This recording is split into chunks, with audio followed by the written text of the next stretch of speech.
ধান খাইছ তোর এই নাই দু গাছ খাইছে আমার বলে কিনা গরু সরাও। আলাইকুম। ওয়ালাইকুম আসসালাম। অশিক্ষিতর মাথায় উত্তর দিলি না চাচা? কি এই তুই কারা শিক্ষিত গলি? এই তুই জীবনে কটা স্কুলে গেছিস? অত্র এলাকায় তো তুই স্কুল মাদ্রাসা সব কলেজ আমার তৈরি, তুই জানিস? তুমি আবার কবে কলেজ মাদ্রাসা কি করতে তৈরি করলে? কেন আমি রাজমিস্ত্রি ছিলাম তুই জানিস নি? ও রাজমিস্ত্রির কারণে? হ্যাঁ ও চাচা আমার কোশ কিনা অশিক্ষিত। রোজা রইছাও? এটা এই তুই তো তোরা তো এইভাবে আমার পিছনে লাগিস তো তোরা। এই আমি রোজা নেই, আমি একটা রোজা ভাগি। যাও যাও যাও। হ্যাঁ যাও মানে যাবো না তো তোমার কি থাকতে আইছি? হ্যাঁ সব সময় তোমরা পিছনে লাগো কেন?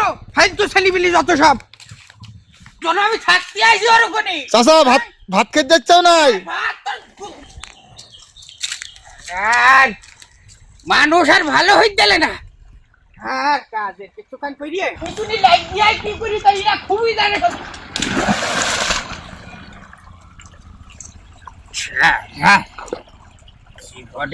আর মাথা গরম করা যাবে না। এই রোজা থেকে প্রতিবার আমি মাথা গরম করি আর কোনো না কোনো ঝামেলায় আমি পড়ি। এই খোকা তুই যা আর ডাকিস নি আমার।